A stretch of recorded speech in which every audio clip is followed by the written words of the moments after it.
Assalamualaikum. Halo Sobat Belajar. Selamat datang di Live Classes Matematika. Ayo belajar.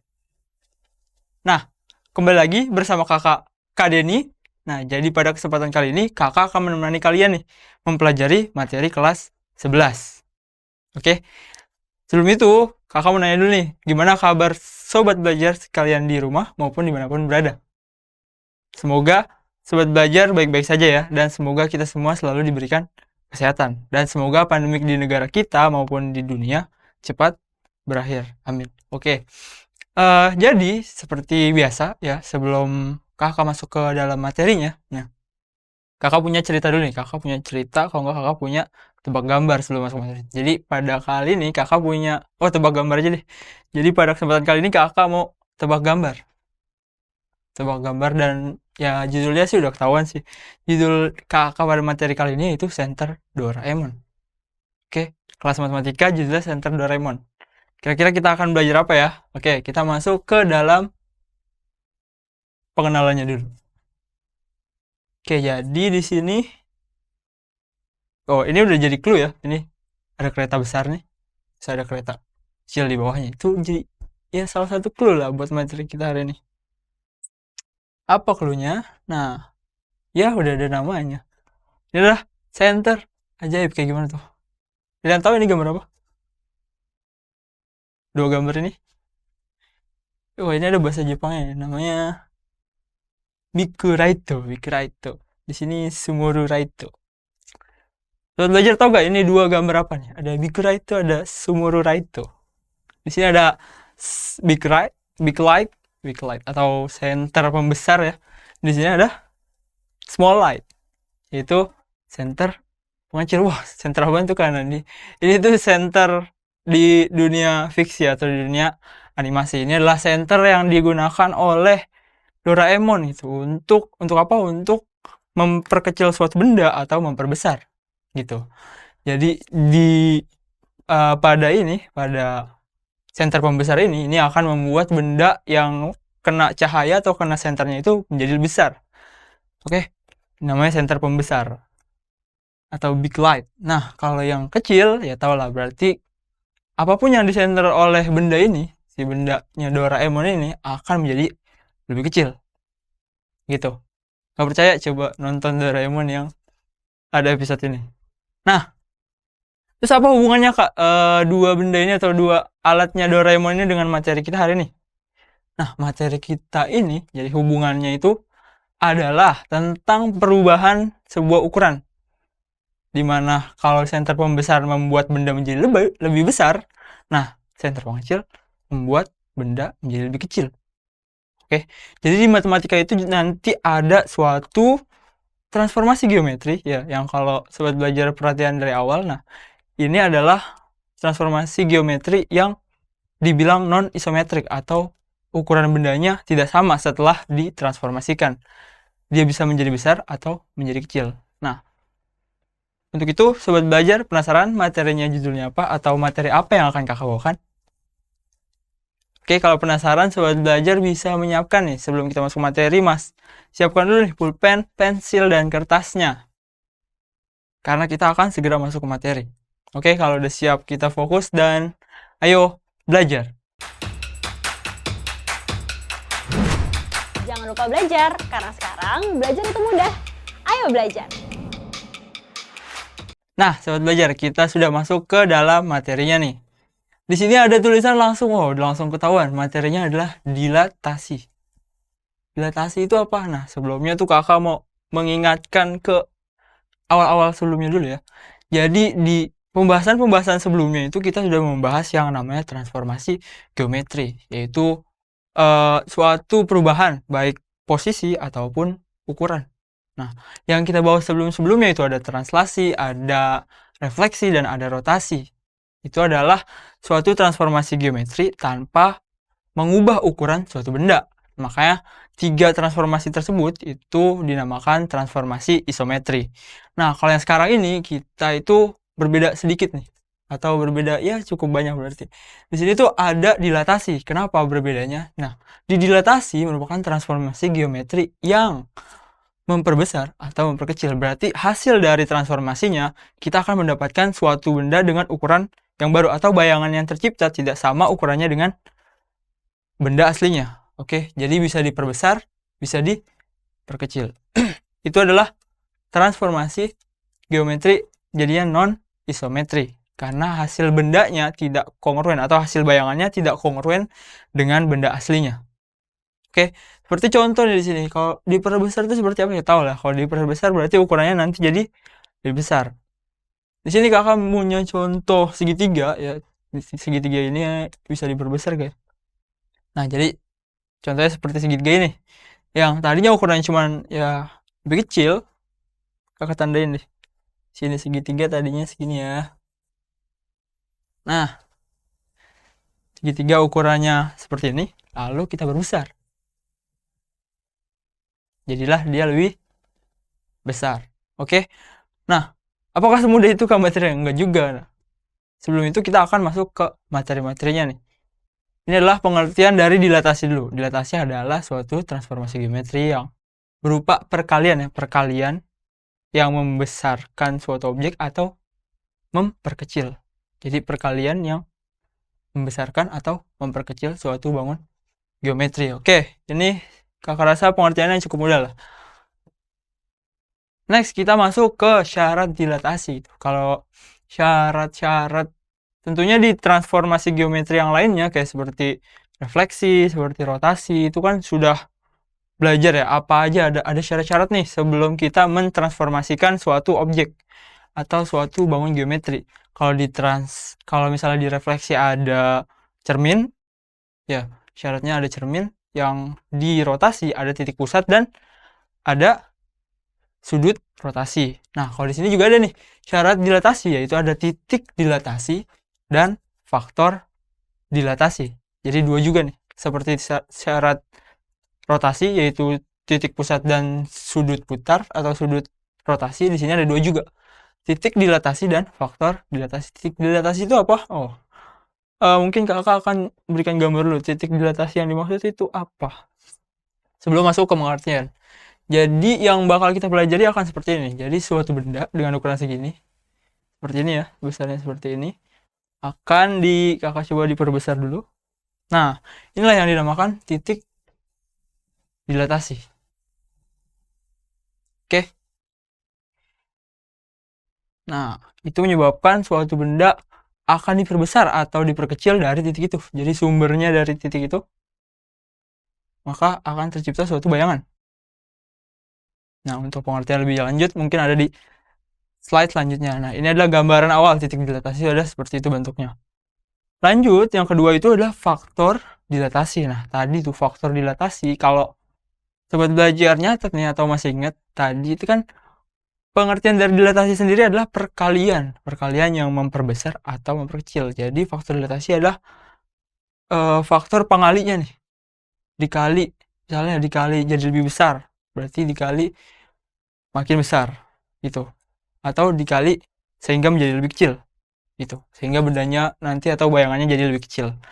Nah, bahasan lebih lanjutnya ada di next selanjutnya atau di slide selanjutnya. Oke, kita akan masuk ke slide selanjutnya, ada titik dilatasi nih. Yang pertama, syarat pertama dilatasi adalah titik dilatasi. Titik dilatasi itu apa sih? Titik dilatasi merupakan titik. Nah, dilatasi merupakan titik yang menentukan posisi suatu dilatasi. Tadi ya kebayang ya, titik dilatasi itu sumbernya sehingga ada bayangan yang baru atau ada benda yang baru yang lebih besar atau lebih kecil. Nah, itu berdasarkan titiknya dulu, titiknya di mana dan benda hasilnya tuh di mana nantinya. Oke, itu adalah pengertian yang pertama. Yang kedua ada titik yang menjadi titik pertemuan. Oke, di sini ada menjadi titik pertemuan, garis lurus yang menghubungkan benda dan bayangannya. Bisa kebayang nggak? Jadi menjadi titik pertemuan. Kalau sobat belajar tadi perhatiin nih. Nah, di sini tuh ada suatu garis, nah, yang melewati dua buah bidang benda. Ini ada yang besar, yang kecil. Nah, ujungnya itu atau pangkalnya atau ujungnya itu ada di suatu titik. Jadi garis-garis yang menghubungkan dua buah objek ini atau dua buah benda ini berkumpul di suatu titik atau bertemu di suatu titik. Nah, itu dia titik dilatasi. Oke, jadi hasil perbesaran dan benda aslinya jika ditarik sebuah garis akan bertemu di suatu titik. Nah, itu titik dilatasi. Oke, sobat belajar. Nah, di sini cukup jelas ya. Oke, kita tadi sudah masuk ke poin 2 yang menjadi titik pertemuan garis lurus yang menghubungkan benda dan bayangan. Tadi ada bayangan yang lebih besar dan bendanya yang lebih kecil. Jadi itu ditarik garis menjadi suatu titik temu. Sampai sini cukup jelas ya. Ini pengertian aja nih, pengertian dari titik dilatasi. Selanjutnya ada faktor dilatasi nih, yang syarat kedua dari dilatasi. Tadi ada titik dilatasi udah. Yang kedua ada faktor dilatasi. Nah, apa tuh faktor dilatasi dalam kurung K? Nah, faktor dilatasi itu biasanya disimbolkan dengan huruf K. Oke. Faktor dilatasi disimbolkan biasanya ya. Disimbolkan dengan huruf K. Faktor dilatasi itu apa? Adalah faktor pengalian suatu dilatasi. Seperti yang tadi, pengertian dari dilatasi adalah perkalian perbesaran atau perkecil. Jadi faktor perkaliannya itu apa? Ya, faktor perkaliannya faktor dilatasi. Itu yang K. Oke. Kita bisa next. Nah, di sini ada syarat-syarat nih. Jadi yang membuat suatu dilatasi itu diperbesar atau diperkecil adalah ini nih. Justru faktor dilatasinya. Faktor dilatasi menjadikan suatu benda itu nantinya diperbesar atau diperkecil.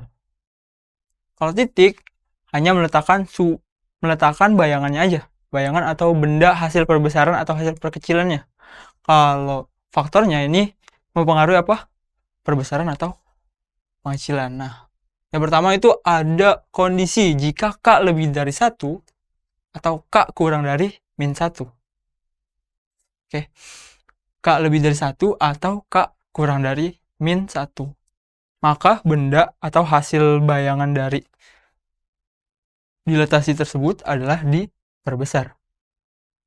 Oke, K lebih besar dari 1 atau K kurang dari min 1. Itu diperbesar. Selanjutnya, nah, ini adalah jika nilai K di antara 1 di antara min 1 dan 1, maka diperkecil. Oke. Jika nilai K-nya di antara 1 dan min 1, maka diperkecil. Nah, lanjutnya apa? Lanjutnya jika nilai K negatif. Nah, jadi dari poin 3 ini kita tahu bahwa dilatasi itu tidak hanya perbesar atau perkecil aja nih. Ini jadi benda hasil bayangan dilatasi itu selain diperbesar atau diperkecil bisa menjadi terbalik atau tidak terbalik. Oke, di poin 3 ini mengatakan jika nilai K-nya negatif, maka hasilnya itu nanti akan terbalik dan berlainan sisi. Oke, sampai sini cukup jelas ya. 3 poin syarat-syarat dilatasi. Nah, di sini sobat belajar boleh nih di screenshot dulu kalau nggak cukup untuk mencatat, atau kakak kasih waktu dulu untuk mencatat. Nah, di sini ada 3 poin aja cukup. Jika K lebih besar atau K kurang dari min 1. Jadi kalau digambar di sebuah garis ya atau maka ini ada min 1 di sini. Ada 1 di sini. Sini ada 0. Nah, dilatasi yang diperbesar yang mana? Kalau dia lebih dari 1 atau dia kurang dari 1. Ini diperbesar nih, dua daerah ini. Kalau K-nya lebih dari 1 berarti yang ini. Kalau K-nya kurang dari min 1 berarti yang ini. Oke. Kita ganti warna dulu.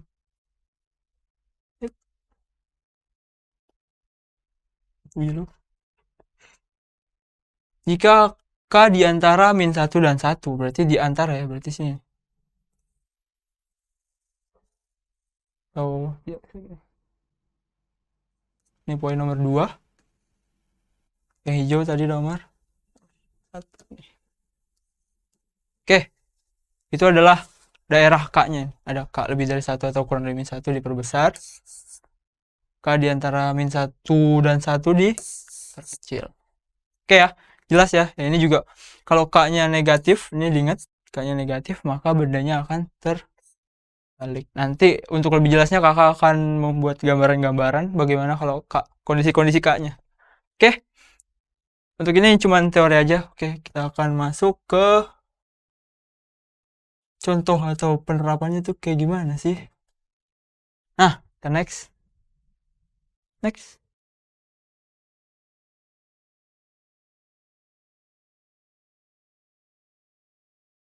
Kosong. Oke, memang kosong. Jadi di sini tuh ada sebuah benda nih, kakak mempunyai sebuah benda atau persegi, segi 4 ya sama sisi. Di sini kakak punya titik dilatasi. Oke, titik dilatasi kelihatan nggak? Sini titik dilatasinya. Kalau kurang kelihatan tuh kakak lingkari. Ada titik dilatasi di sebelah sana. Benda ini akan diapain? Pertama kita perbesar dulu. Kita perbesar berarti kita harus menggunakan K lebih dari 1 atau kurang dari min 1 karena kita ingin memperbesar. Atau ya kita lihat dulu apa yang mau kita lakukan ya. Benar, berarti bendanya diperbesar. Berarti ini apa? K-nya itu bentuknya seperti apa? Kalau bendanya diperbesar seperti ini. K-nya berarti kalau nggak dia lebih dari 1, dia kurang dari min 1. Jadi ada dua kemungkinan. K lebih dari 1 atau K kurang dari min 1 berdasarkan gambar ini. Oke, di sini kalau kakak tambahin misalnya A, B, C, D dan di hasil dilatasinya sama dengan di sini A tetap A, B tetap B, C, dan D tetap D. Nah, maka ini baru ketahuan ya. Karena kenapa? Karena bendanya tidak terbalik. Tadi kan kalau K-nya min 1 apa? Hasilnya itu nanti terbalik. Kalau K-nya kurang dari min 1. Nah, karena kakak ini tidak terbalik, berarti kita ambil K yang lebih dari 1. Ini ya, A-nya sesuai. Yang dimaksud dengan tidak terbalik itu A-nya sesuai. Dia tadinya tetap di atas. Di atas tetap di atas, B-nya juga di atas. Terus C-nya di bawah, D-nya di bawah. Gitu. Jadi ini adalah kondisi kalau K-nya itu lebih dari 1. Kenapa Kak nggak K min 1? Karena hasil bayangannya tidak terbalik. Mantap ya? Siap. Oke, kita hapus. Kita ngeliat ke kondisi selanjutnya. Gimana nih? Oh, iya bener ya. Jadi K-nya lebih dari 1. Oke, kita next. Di sini ada sebuah benda besar nih, wah. Besar. Ada titik dilatasinya di sana. Kita tarik. Oke. Maka bendanya menjadi lebih kecil. Oke, bendanya menjadi lebih kecil. Berarti apa? Sobat belajar nih. Kalau bendanya lebih kecil tuh K-nya seperti apa kondisinya tadi? Kalau bendanya lebih kecil berarti K-nya itu di antara 1 dan min 1. Ini ya, materi yang tadi teorinya.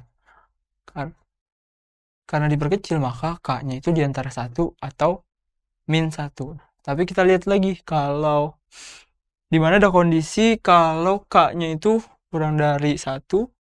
Berarti kan ini ada nilai 0 sampai 1.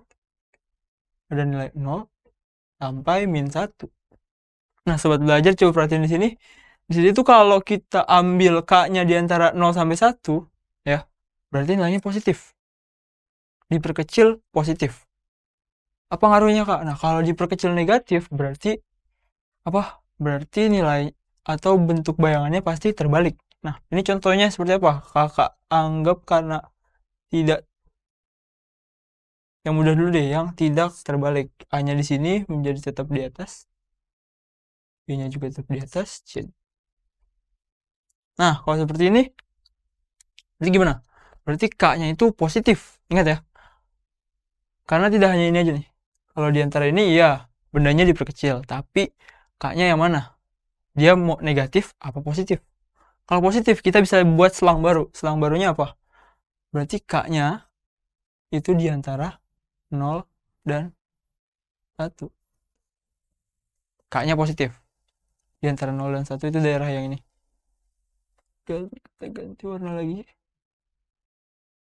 Warna hijau deh. Ini daerah K positif. Oke. Kalau bendanya hasilnya terbalik, maka nanti jadinya apa? K-nya negatif. Tapi diperkecil. Diperkecil terbalik. Berarti di antara apa? -1 sampai 0.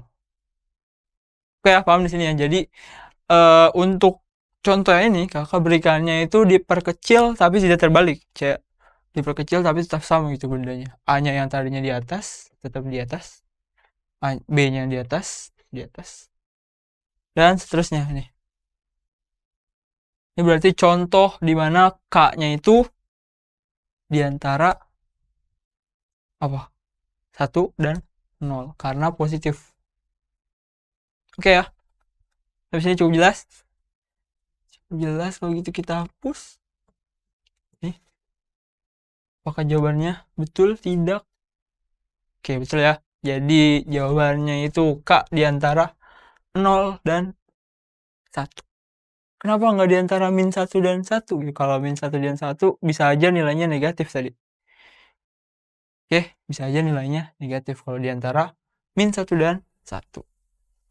Oke, kalau gitu kita next lagi. Di sini ada suatu benda lagi nih, contoh. Wah, titiknya di sini. Titiknya di tengah-tengah. Lalu didilatasikan benda itu menjadi seperti ini. Itu sobat belajar. Nah, garis itu sebenarnya menggambarkan apa? Garis itu menggambarkan letak titik awalnya. Misalnya tadi titik A-nya di sini, titik B di sini, titik C di sini, dan seterusnya. Nah, A itu karena dilatasikan oleh titik ini ya, dilatasikan oleh titik ini, maka A itu ditariknya jadi ke bawah nih, lihat nih. Jadi A-nya di sini nih.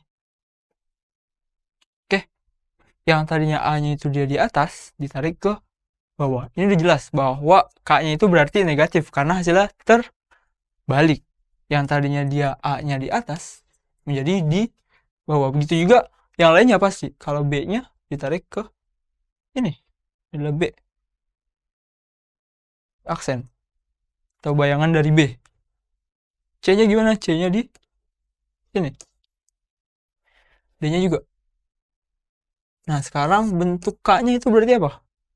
Karena dia tadi dari benda kecil ke besar, berarti dia apa? Kalau enggak K lebih dari 1 atau K kurang dari -1. Tapi hasilnya kebalik Kak. Iya betul, hasilnya kebalik berarti kita pilihnya yang bawah. K kurang dari -1. Gampang ya? Udah mulai paham nih. Oke, kita next.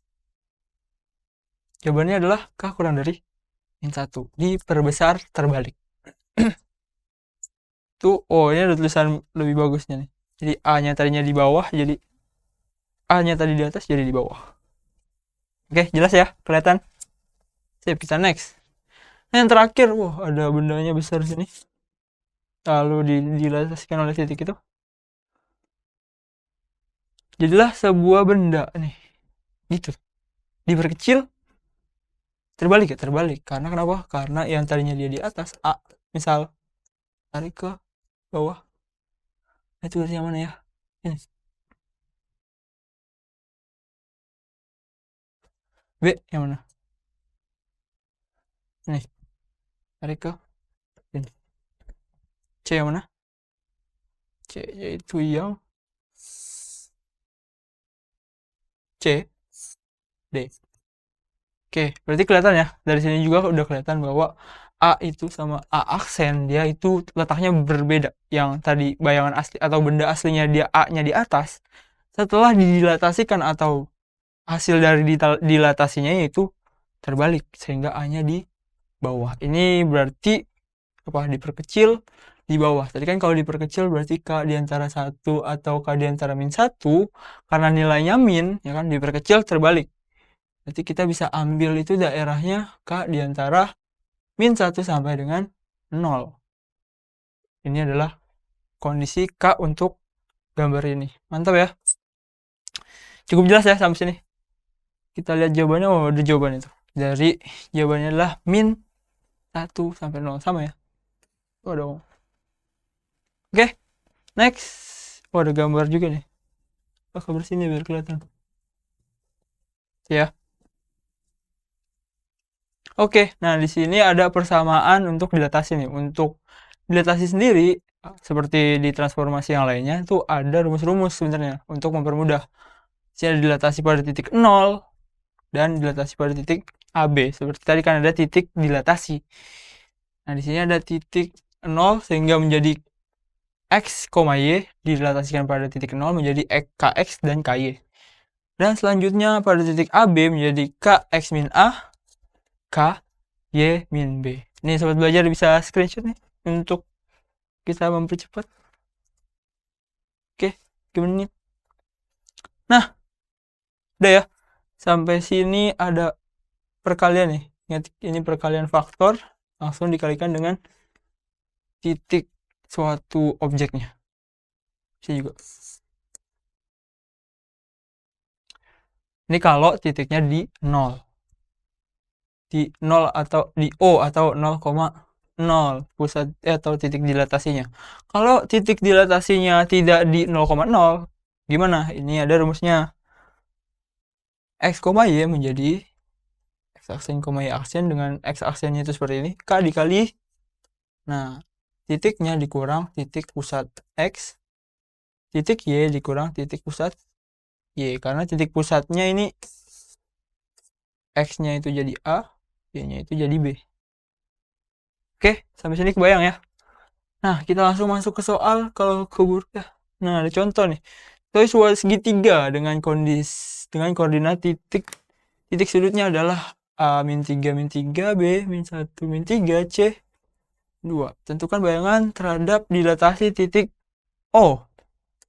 Berarti seperti apa tadi? Kalau titik O, kita langsung kali aja kan? Gampang, kalikan dengan K. Jadi X, Y itu nanti jadinya KX, KY. Karena dilatasi titik 0. Oke, K-nya berapa? Min 2. Min 2. Karena min 2 berarti kita langsung kalikan dengan X-nya. Min 3, min 2 kali min 3. Min 2 tetap K-nya min 2 kali Y. Min 3. Ini titik A.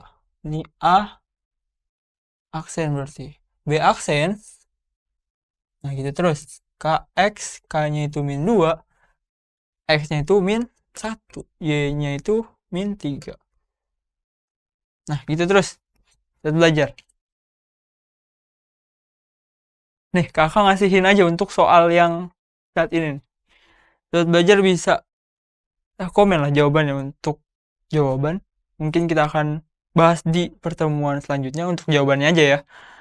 Atau boleh komen langsung sekarang di bawah apa ya bila yang udah ketemu nih jawabannya berapa. Kakak cuma sampai sini aja ngasihin. Oke, karena kakak nggak bawa soal lain. Terus. Oke ya, ini adalah PR dari kakak atau coba dikerjakan nih. Udah kakak kasih tahu nih cara-caranya. Siap? Siap. Nah, kalau gitu materi kita udah habis nih hari ini. Gimana nih sobat belajar? Pelajaran atau materi yang kakak berikan kali ini. Semoga apa yang kakak berikan kali ini itu bermanfaat untuk sobat belajar, baik itu di sekolah maupun di kehidupan sehari-hari. Karena kita harus menggunakan ilmu-ilmu yang kita punya itu untuk kehidupan sehari-hari tentunya. Oke? Kalau gitu sobat belajar, tetap semangat belajarnya dan terus berlatih sehingga menjadi juara. Karena belajar itu mudah, ayo belajar. Kakak pamit. Jangan lupa belajar, karena sekarang belajar itu mudah. Ayo belajar!